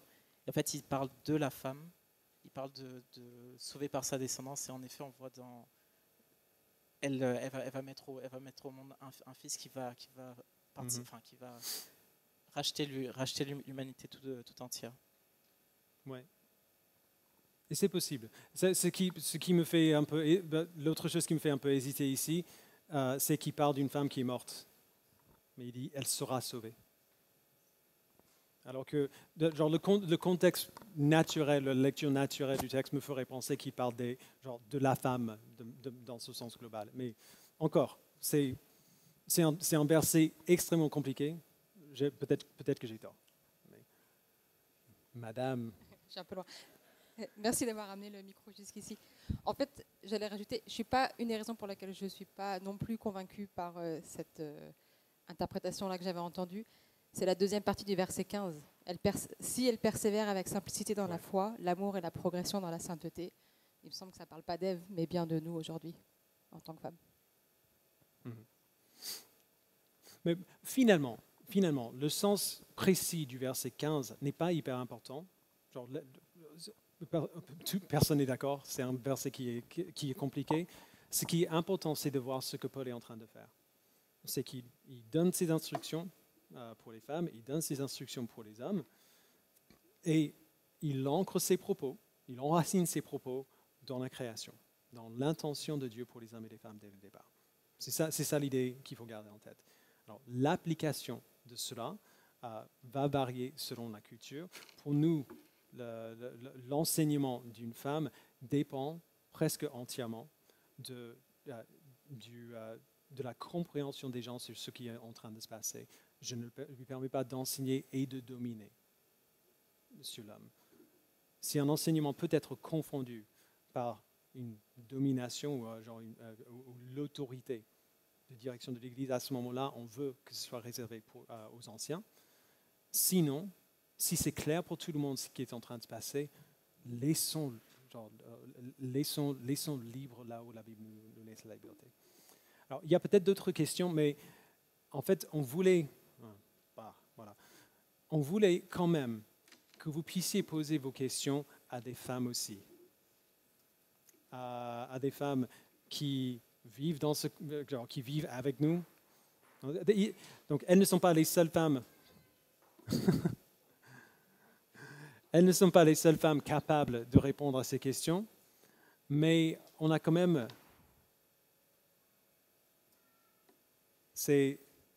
Vous partez maintenant? Donc, si vous avez des questions, je veux quand même inviter Loane, Anne-Sophie à venir devant, si vous voulez.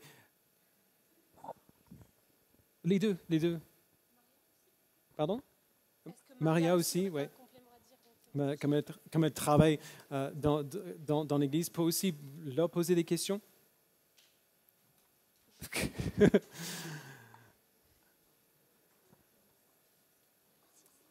Vous pouvez vous asseoir si vous préférez ça. Vous avez des chaises, non? Ça va? Non. On a encore quelques minutes. Désolé de vous faire... Est-ce que c'est bizarre pour vous de... Non? OK. Question? Oui.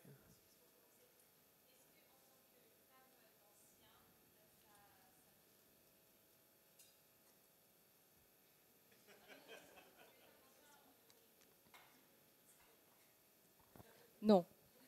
Merci. Pardon. Ouais, je pense que ça donne aucune autorité en tant que telle. Enfin, c'est pas parce que nos maris sont anciens qu'on a une autorité que le pouvoir rayonne sur nous. En même temps, dans les pastorales, ils parlent des anciens, des diacres, et puis après, des femmes diacres. Mais il y en a qui interprètent femmes des diacres, mais en fait, c'est les diacres. Donc, non, ça répond à côté. On va voir ça à la fin de la Romains blague, l'année ça. prochaine. Mais ça voudrait dire que si on est femme de diacre, il peut y avoir des responsabilités qui viennent. Mais c'est les diacres, ce n'est pas les anciens. Pardon. Et d'ailleurs, les diacres n'ont pas d'autorité non plus. Ce n'est pas des positions d'autorité, c'est des positions de responsabilité. Donc, ouais. Mm-hmm. Autorité, ce serait, c'est nous qui dirigeons, qui avons la responsabilité de diriger l'Église. Responsabilité, c'est juste, c'est peut-être responsable des tâches organisationnelles ou autre chose. Vas-y. J'allais dire peut-être dans l'exemple de femmes d'anciens, je n'ai aucune autorité sur qui que ce soit. Par contre, je me sens responsable, mais comme n'importe quelle femme plus âgée que d'autres femmes viendraient voir pour demander conseil. Voilà, sans avoir autorité sur elles.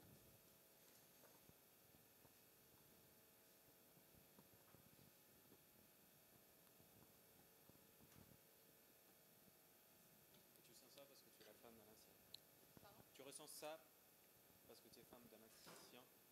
Je pense que Je pense qu'on vient me voir en partie parce que je suis la femme d'un ancien et qu'on s'imagine que je suis forcément plus proche de Dieu. J'espère en partie parce qu'on pense que je suis de bons conseils. Mais pour moi, de mon côté, c'est majoritairement parce que je me considère comme une femme plus âgée. Je le suis, hein, donc plus âgée. C'est juste, mais ça me fait rigoler Et à donc, chaque fois. et donc, il y a une responsabilité envers les femmes plus jeunes, comme on le voit dans les Écritures. Joël. Pardon, j'ai mis sa main avant.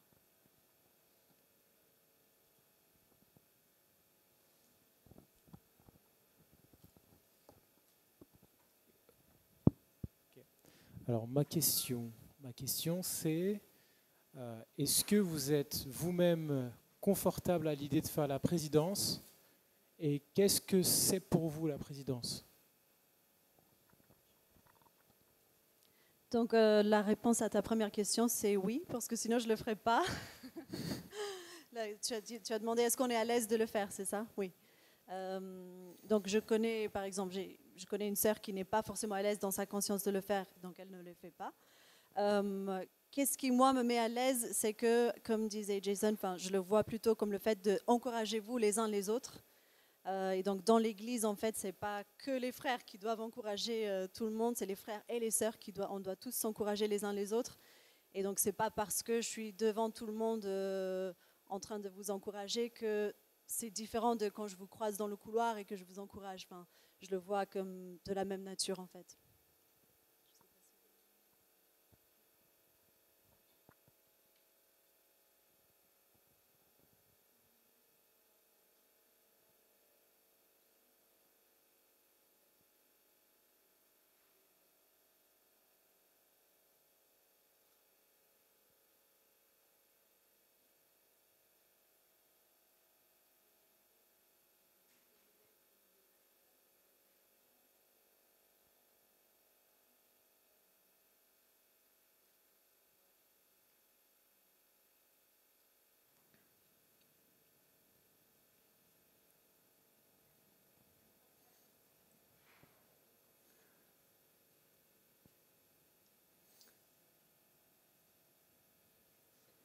J'ai pas très bien entendu la question.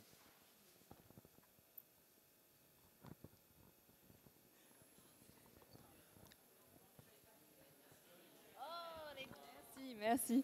Alors, ma question, ça porte plutôt sur le Timothée, chapitre 3, verset 2. Est-ce que du coup, c'est quelque chose qui était applicable à l'époque? Et du coup, est-ce qu'on peut encore l'appliquer aujourd'hui? Ou ouais, c'est ça. Ouais, c'est une... Ouais, c'est ça. C'est une... Non, c'est une bonne question. C'est pas évident parce qu'on pourrait se dire que voilà, le principe créationnel dont on a parlé tout à l'heure pourrait s'appliquer différemment à l'époque et aujourd'hui. Voilà, donc là, dans le passage, Paul il parle des hommes en disant qu'ils doivent être maris d'une seule femme ou fidèles à leur femme. Par contre, les diacres, il parle des hommes et des femmes. Donc un truc un peu bête, je me dis que s'il avait eu à l'esprit que les femmes pouvaient être des anciens aussi, il en aurait parlé. Il aurait parlé d'abord des hommes anciens, puis dans un deuxième temps des femmes anciennes, qu'elles soient comme ci, comme ça, comme il fait pour les diacres. Donc voilà, s'il n'a pas ça à l'esprit, je me dis que voilà, il aurait eu la liberté de le faire. Et comme a dit tout à l'heure Jason aussi, on veut voir le schéma plus global de l'écriture, où on voit que comment est-ce que l'autorité exercée dans l'Église, elle est exercée par la parole.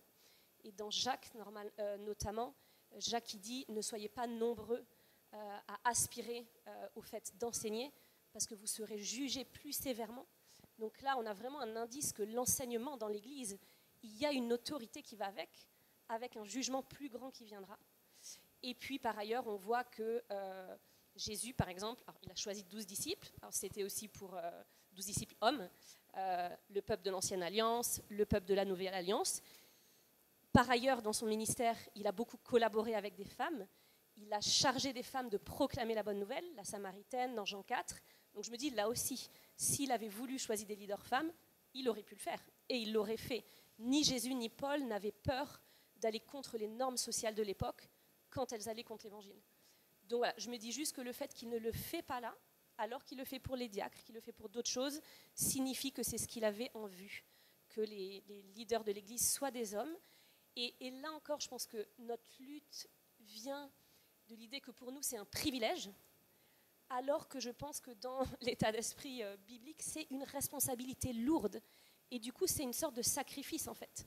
C'est que nos anciens, qui nous enseignent dimanche après dimanche, seront jugés plus difficilement par Dieu. Donc c'est un poids qu'ils portent.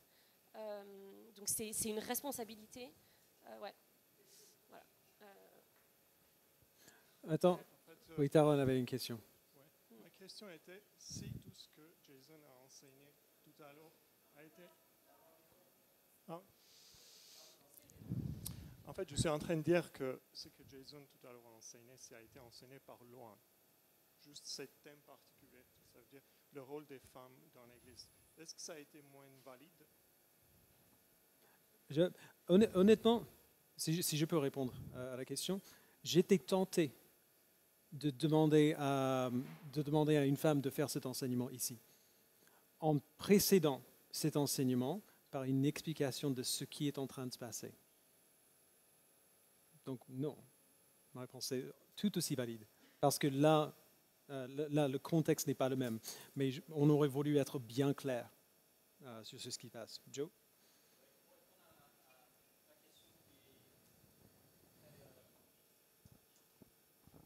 Pour répondre à cette question, est-ce que ça aurait eu moins de poids si le même contenu avait été apporté par une femme? Je pense qu'on se trompe un petit peu de sujet. Le vrai sujet n'est pas l'enseignement en tant que tel. Est-ce que ça a plus de poids quand ça vient d'une femme ou d'un homme que d'une femme? Le sujet, c'est l'autorité. Et l'autorité est pour les raisons qu'on a données, qu'on a explorées, l'autorité est donnée dans le respect de cet ordre créationnel aux hommes dans l'Église. Et maintenant, la question est comment est-ce qu'on peut exprimer cette autorité? Et une des manières d'exprimer cette autorité, c'est à travers le ministère de l'enseignement. Mais je pense qu'il faut poser la question plutôt dans cet ordre-là. Ce n'est pas l'enseignement et ensuite, du coup, plus de poids si ça vient d'un homme que d'une femme. La question, c'est l'autorité. Comment est-ce qu'on peut, de la façon la plus appropriée possible, entrer dans la vision biblique de l'autorité? Et comme on l'a dit tout à l'heure, il n'est pas du tout question de compétence ou d'être crédule ou plus ou moins crédule. Enfin, il n'est pas du tout question de ça. Et d'ailleurs, je pense qu'on peut faire des parallèles avec ce que Dieu nous enseigne dans la Bible sur le couple, aujourd'hui avec la soumission de la femme, qui est également dure à accepter et qui, à nos yeux, paraît fou. Mais là, la question, c'est pas que les maris sont plus capables que leurs épouses, c'est quel est le bon schéma de Dieu pour nous et est-ce qu'on veut y faire confiance ou pas, même quand on ne comprend pas, en fait. Moi, j'avais une question, justement par rapport aux autorités de la femme. Il y a ce passage dans Juge. Je pense que c'est très clair qu'il y a une femme qui était juge, elle s'appelait Déborah. Et je pense qu'elle exerçait une autorité. Bon, on fait allusion à son mari, juste de passage, comme ça, elle était mariée à un tel. Et là, plus rien. En fait, la Bible ne s'étale pas sur sa vie, qu'il était, non. Elle était mariée, justement, et elle exerçait la profession de juge. Et ce qui est quand même parfois bizarre dans ce passage, quand on lit des juges, quand elle était juge, elle demande je pense que c'était un soldat, d'aller en mission. Et le soldat, là, il est un peu, parce que Dieu avait donné les instructions par rapport aux Philistins, qui sont les ennemis d'Israël. Lui, il a demandé de l'aide. Et du coup, elle a dit, en fait, puisque tu as demandé de l'aide, c'est une femme qui va prendre la gloire de la victoire. Et justement, après, il y a eu la femme qui a tué le chef des Philistins. Et finalement, c'est elle qui a eu la gloire et finalement, Israël avait vaincu. Donc, quelque part, par rapport au contexte, par rapport aux situations, il y a les situations où Dieu, de façon très concrète, justement avec Déborah, où il a mis une femme en position d'autorité. Pourquoi? Bon, est-ce que c'est... Bon, qu'en est-il de ça? Et est-ce que c'est possible encore aujourd'hui? Moi, j'ai l'impression que justement, en fait, si on regarde la dynamique de la narration, Déborah est très consciente que ce serait à lui, en tant qu'homme, d'aller au combat. Elle lui dit, ok, si tu veux, je vais venir avec toi, mais c'est ce que tu as dit, Hervé. Dans ce cas-là, la gloire, elle reviendra sur une femme. Et c'est pas ce que Dieu avait voulu au début. Il voulait... Elle est déjà juge avant. Pardon ? Elle est d'abord juge avant. Avant cette situation, Ouais. elle est déjà juge. Elle est déjà juge, c'est ça. Alors, elle est juge, c'est une prophétesse. Là, il y a la question de qu'est-ce que c'est. Et la prophétie revient aussi dans le Nouveau Testament, dans 1 Corinthiens. Les femmes peuvent prophétiser, et en même temps, Paul dit qu'elles ne peuvent pas enseigner. Mais j'ai l'impression, moi, que dans la structure de la narration, Déborah est très consciente que ce ne serait pas à elle de prendre cette place, mais que l'homme en question n'est pas à la hauteur, donc elle y va. Mais en l'ayant mis devant ses responsabilités avant tout, et justement en ayant fait attention de ne pas usurper sa place, quoi. Et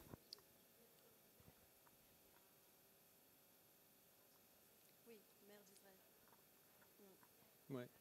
Et aussi, Jason avait mentionné ce principe d'interprétation tout à l'heure. En fait, il faut voir le genre littéraire. Donc là, c'est de la narration. Donc c'est pas la même chose que quand tu lis une épître et qui donne des instructions à l'Église. En fait, tu peux pas lire l'histoire et dire une telle chose est arrivée, donc on doit faire pareil. Donc ça peut nous aider dans beaucoup de passages. Ouais. Et aussi, le peuple d'Israël à l'époque n'était pas une Église. C'est pas une genre les juges n'étaient pas prêtres. Ils n'avaient pas la même fonction. Et de manière particulière, dans Juge, la conclusion, c'est, en gros, ils ne savaient pas faire la différence entre leur droite et leur gauche. C'est quoi la phrase ? Il n'y avait pas de droit en Israël, chacun faisait ce qui lui semblait bon. Donc en gros, on lit ce livre et on voit tout ce qui s'y passe et on se dit, ok, c'était le bazar absolu parce qu'ils n'avaient pas de bon roi et ils ont besoin d'un bon roi, quoi. Donc juste pour dire que ce n'est pas à prendre comme norme forcément, comme a dit Maria. Moi, j'avais une question. Je peux ? Ok. Du coup, en tant que femme d'ancien, ou même peut-être femme tout court, enfin épouse, est-ce que ça vous arrive d'instruire vos maris dans un contexte privé, à la maison ou...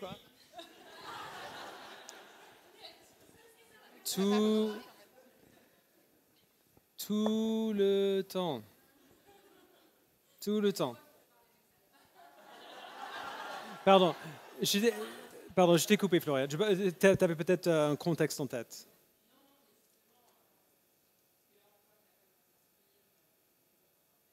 Mm-hmm.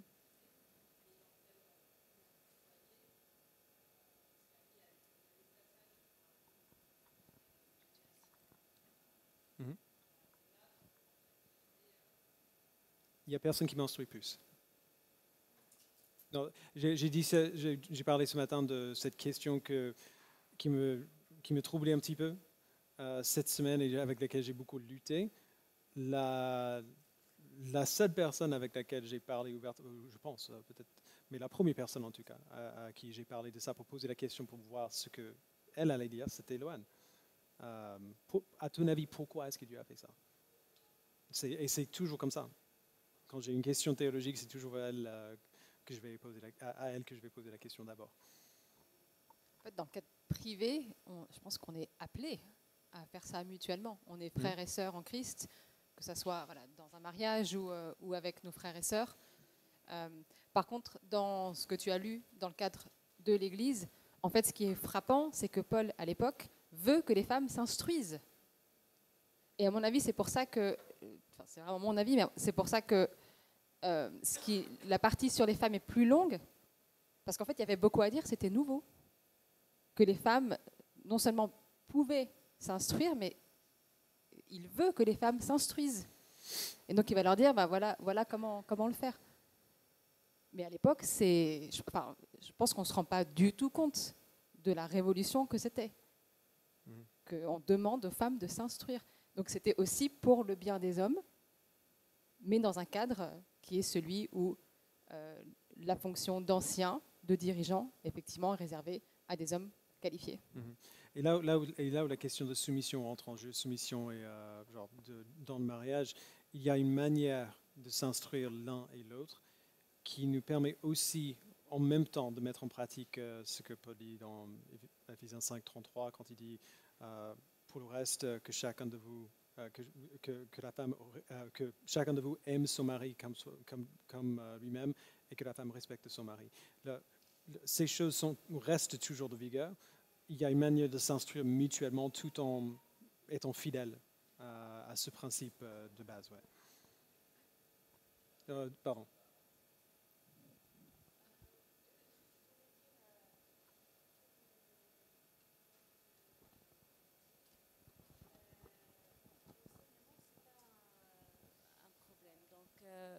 Vous pouvez, you can teach like this. It's not a problem. So we can see you give a message one day in Sunday service.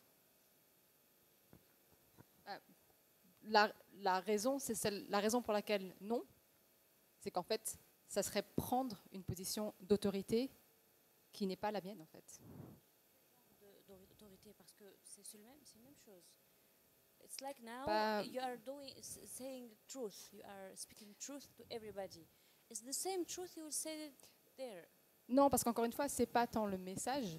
On espère que tout ce qu'on dit dans tous les contextes est vrai et biblique. Mais c'est comme il y a un livre par Kevin DeYoung qui traite de ça. Lui va un peu loin à mon avis dans ses applications, mais je suis d'accord sur les principes que ce soit dans le mariage ou à l'église, il y a cet ordre de Dieu qui a voulu créer d'abord l'homme et ensuite la femme. Et qu'en fait, il veut refléter cet ordre qui est bon, qui était là avant la chute, donc ce n'est pas une conséquence du péché. Et la manière dont il le reflète dans l'Église, c'est de réserver cette position difficile d'ancien à certains hommes qui sont qualifiés. Donc moi, je comprends tout à fait, j'ai mis des années, je viens d'un arrière-plan athée et féministe, donc j'ai mis très longtemps à même lire ces versets sans que voilà, ça m'énerve. Et en fait, maintenant, je le vois comme une bonne chose parce que, encore une fois, c'est le plan de Dieu, c'est vraiment l'ordre créationnel et que je vois bien que ça, en fait, c'est bon. Quand ça fonctionne, quand on veut le mettre en place, c'est une bonne chose et c'est pas comme si je me sens, pour le dire très franchement, moi, je vois ce que ça demande d'être ancien et je ne veux pas être ancien. C'est comme tu le disais, en fait, être ancien, c'est pas juste les 30, 40, 45 minutes où on prêche la parole. Parce que ça, d'une certaine manière, on est tous et toutes invités à le faire dans certains contextes, à se prêcher les uns les autres. Être ancien, c'est pas juste être devant et voilà, être sur YouTube.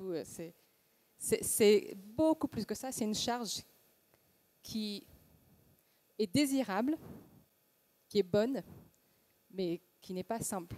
Et donc, moi, j'ai aucun problème à dire « Seigneur, tu me mets dans certains contextes pour enseigner, et j'espère enseigner mes sœurs comme elles m'enseignent, mais je reconnais que l'appel que tu donnes aux anciens, c'est un appel particulier, difficile, pour lequel ils vont devoir rendre des comptes, et que dans ta bonté, dans ta sagesse, tu as voulu que ça soit réservé à des hommes qualifiés. » Après, je pense qu'on peut quand même dire que les applications du complémentarisme peuvent être différentes selon les églises. Et là encore, c'est la conscience de chacun. Donc, Jason en a parlé. Je connais des femmes qui ont des convictions complémentaristes, qui seraient d'accord de faire un message biblique si, sous l'autorité des anciens, si le pasteur vient et dit, ben voilà, ce matin, j'ai demandé à notre sœur de nous enseigner. Donc, l'Église a compris que ça vient de l'autorité des pasteurs, qui ont vu qu'elle avait un don pour enseigner, et qui lui demandent d'enseigner sous leur autorité. De l'autre côté, il y aurait des complémentaristes qui ne seraient pas à l'aise pour que des femmes président, alors que nous, ici, on l'est. Donc, avoir des convictions complémentaristes aussi peut se traduire de différentes manières dans différentes églises. Et là encore, je pense que voilà, c'est chaque église, mais aussi chaque croyant, sa conviction devant le Seigneur, quoi. Et même si ces questions sont secondaires, ce n'est pas des questions qui touchent le salut, il en parle dans sa parole. Donc ouais, on est appelé chacun vraiment à se dire, Seigneur, sur la base de ce que je comprends, comment je peux au mieux vivre ce que tu dis, Et je pense qu'à chacun aussi, il nous demandera des comptes de comment on a interprété la parole, on l'a vécu. Donc là aussi, on ne fait pas juste quelque chose parce que les autres le font. Ouais, c'est des choses sur lesquelles on doit réfléchir. Et le contexte de notre église aussi joue beaucoup, dans le sens où si on est une petite église en village où tout le monde se connaît depuis longtemps, et on a pu établir, on a pu bien établir le cadre, peut-être que ce serait clair absolument clair pour tout le monde, que ce qui se passe dans le cas que Anne-Sophie a mentionné n'est pas un enseignement d'autorité, mais un peu sous l'autorité d'un ancien, peut-être que ce serait clair. Nous, ce n'est pas le cas, parce qu'on a tous les dimanches, on a des gens qui nous rendent visite pour la première fois, il y a des gens qui viennent de tous les milieux possibles et imaginables, et donc ne saurais pas quoi faire avec. Même si je venais devant et expliquer pendant 5 minutes ce qui est en train de se passer, ils ne croiraient pas. Et je le sais parce que j'ai eu des gens qui sont venus me voir pour me dire au sujet des présidences. Donc, s'il y a des domaines où on peut manifester notre liberté, on veut le faire, mais sur ce sujet-là, on veut être assez strict, aussi à cause de notre contexte. Peut-être encore une question et puis on a besoin de terminer. Mm-hmm.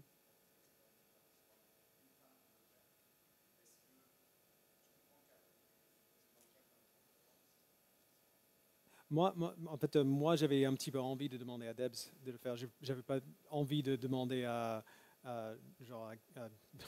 nos épouses qui font un travail déjà à l'extérieur de prendre cette charge en plus. Mais Debs fait des formations par ailleurs. J'avais un petit peu envie de lui demander de faire ça comme faisant partie de son travail pour l'Église.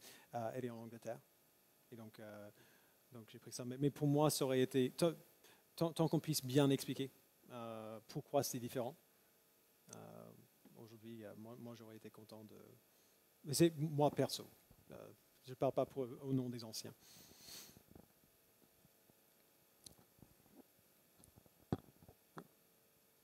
Ouais.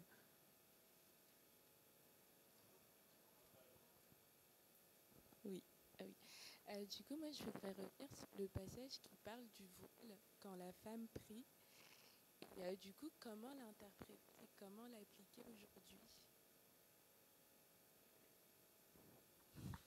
Donc, on a parlé de ça à notre table, et c'est la question de interprétation et application. Et il y a des principes en fait qui sont intemporels, qui sont vraiment éternels, qui sont ancrés dans la création et tout ça, qu'il y a une différence entre les hommes et les femmes. Et puis il y a des éléments qui peuvent relever un peu plus de la culture. Donc c'est là que Jason disait aussi au niveau de l'application, ça va changer un peu. Il y aura un peu plus de subjectivité sur, ok, le principe il est là, comment on l'applique dans notre contexte aujourd'hui. Et donc là, l'histoire de porter le voile en prophétisant ou en priant, je n'ai plus exactement le passage en tête, mais c'était pour démarquer cette différence et pour montrer aussi ce respect à son mari. Et dans cette culture-là, c'est comme ça que ça se faisait, c'était par le voile. Donc aujourd'hui, le principe, il est toujours là, mais c'est peut-être d'une autre manière qu'on va l'appliquer, plus par une attitude, par un autre type de comportement. Donc, alors, je suis désolé, on n'a pas le temps pour plus de questions. On a besoin de ranger les tables et les chaises. Mais on peut continuer la discussion sur Slack ou en individu si vous avez envie. Est-ce que quelqu'un veut bien prier? Est-ce que l'une de vous deux aimerait prier?